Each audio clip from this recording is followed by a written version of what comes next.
1. The Stoic's ascent.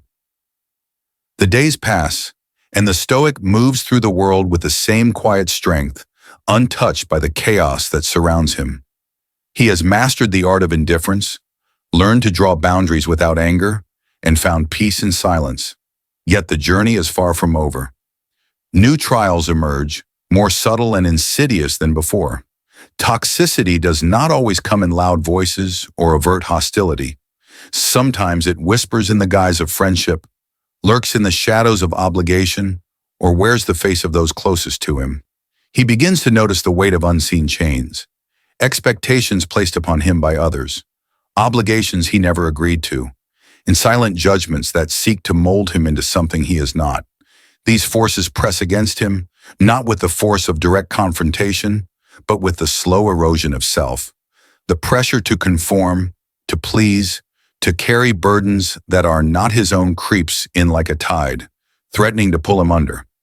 But the Stoic is not blind to these forces. He recognizes them for what they are: distractions from his path, tests of his resolve. He stands firm, unmoved by guilt, untouched by the need to explain himself. He owes no one his peace, no one his energy, no one his suffering. He is not cold, nor is he cruel. He simply refuses to be controlled. Each morning he rises with purpose, reaffirming his commitment to his own path. He sharpens his mind as a blade against the dullness of influence. He reminds himself that his duty is not to please the world, but to remain true to his own principles. And so, the world shifts around him. Some grow uncomfortable in his presence, sensing that their words and manipulations no longer hold sway over him.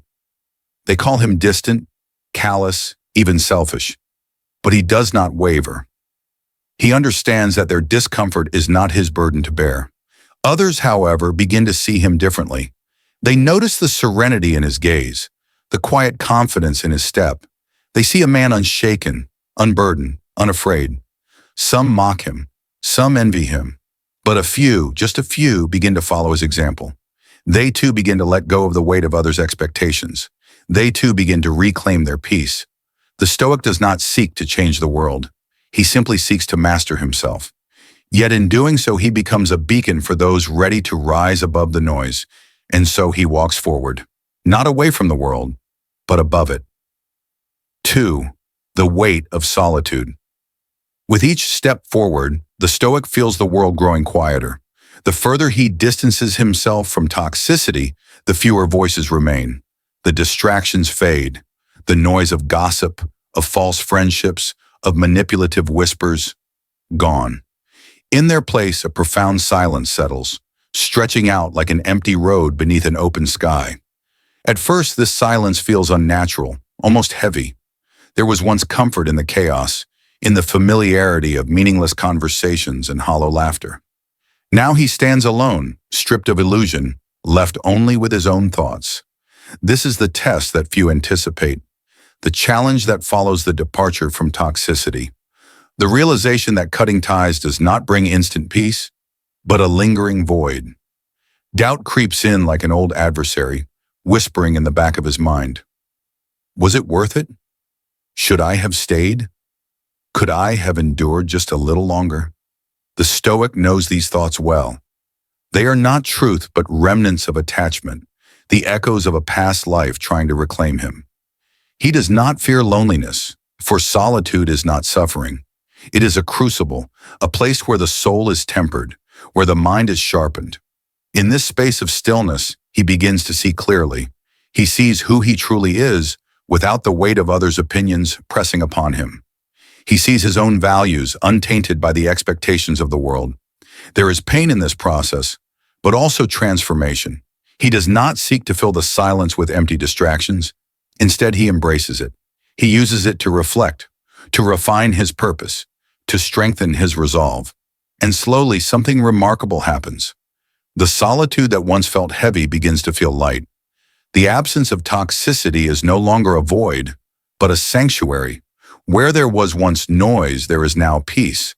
Where there was once burden, there is now freedom. He does not need a crowd to validate his worth. He does not need constant voices to feel alive. He walks alone, but he does not feel lost. For in solitude, the Stoic has found himself. 3. The quiet power of presence. As the Stoic walks through his days, a change takes root, not in the world around him, but within. The silence that once felt empty now feels full, brimming with a depth he had never noticed before. Without the noise of toxic voices, he begins to hear something else, the steady rhythm of his own thoughts, the quiet wisdom of stillness, the subtle voice of intuition that had long been drowned out by the chaos of others. He no longer seeks validation, nor does he crave approval. He moves with a quiet certainty, speaking only when necessary, listening with purpose. His words, once diluted by the need to please, now carry weight. His presence, once overlooked, now commands attention. Not because he demands it, but because others feel the strength of his restraint, the force of his inner calm. People notice, though they do not always understand. Some mistake his silence for indifference, his detachment for arrogance. Others are drawn to him, sensing something different, something rare.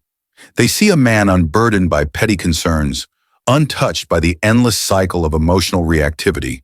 He does not gossip, does not complain, does not seek to prove himself. He simply is.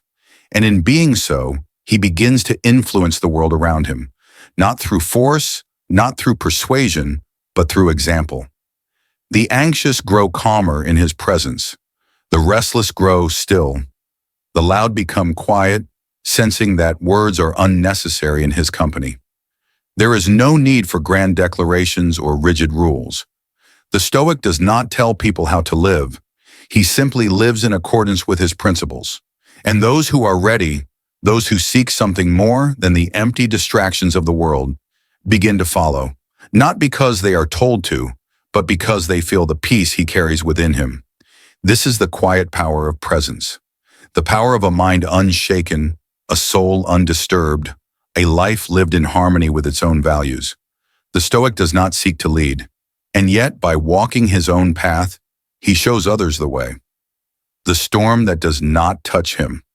The world does not change because a man finds peace. It continues to swirl in its endless motion, fueled by conflict, vanity, and the relentless chase for fleeting desires. The Stoic, though distant from it, is not immune to its reach. Life does not grant him an escape from adversity. It only grants him the ability to face it differently. And so the storm arrives, not in the form of a single event, but in waves, unexpected betrayals, harsh words from those he once trusted, the sting of loss, the weight of misunderstandings. The noise he had distanced himself from now comes crashing back, uninvited and forceful. Most men would panic. They would react, defend, fight, or fall apart. But the Stoic does none of these things. He does not flinch at the first gust of wind, nor does he brace against the rain as if it were a personal attack. Instead, he stands as he always has, unmoved, steady, watching as the chaos unfolds around him, but never within him. He reminds himself, this is only a test. The words of others do not define him. The losses he endures do not break him. The disappointments he faces do not alter his course. He controls only himself, his mind, his choices, his reactions. And because of this, he remains untouchable. People grow frustrated with his stillness. They call him emotionless, accuse him of not caring.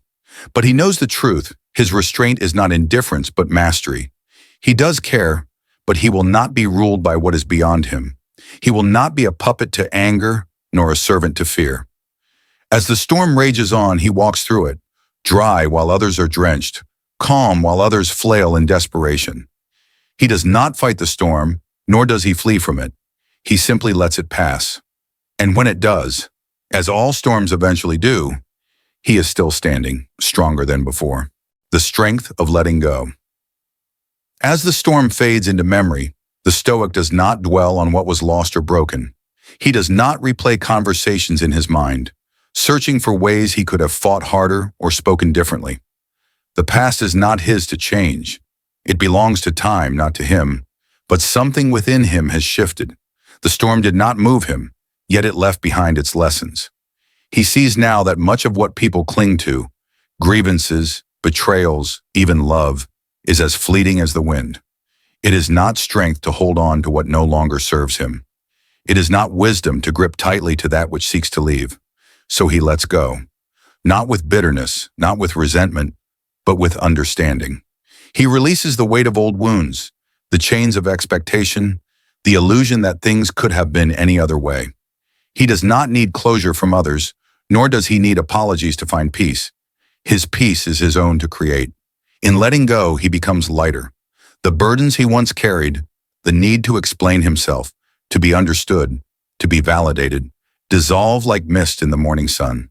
He is not heartless. He simply refuses to suffer for the comfort of others. People will come and go.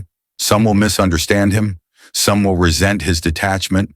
Others will admire it, but fail to understand its cost. None of it concerns him. He walks forward unburdened. And in the space left behind by what he has released, he finds something greater than what he lost. Freedom. 7. The eternal flame. The Stoic stands at the edge of all he has learned, gazing not at an ending, but at the infinite horizon before him. There is no final lesson, no grand revelation, only the quiet truth that has always been there. He is free, not because life has spared him suffering, but because he no longer fears it. Not because the world has grown kinder, but because its cruelty no longer controls him. Not because he has won every battle, but because he has stopped fighting the wrong ones. He understands now, peace is not found in escape, nor in the absence of conflict. It is found in stillness amidst the storm, in the unwavering strength of a mind that refuses to be enslaved by fear, by anger, by the fleeting emotions of the moment. People come and go. The world shifts and changes. He remains not as a monument of stone, but as a flame, steady, resilient, undying. The fire of his will, his discipline, his wisdom burns on, untouched by the winds of circumstance. And though he does not seek to teach, to lead, or to be followed, there will be those who see the fire in him and recognize it. They too will learn that suffering is a choice, that control is an illusion, that true power lies only within. The Stoic does not walk toward an ending. He walks toward nothing, yet everything. He walks as he always has, forward, unburdened, unshaken, free.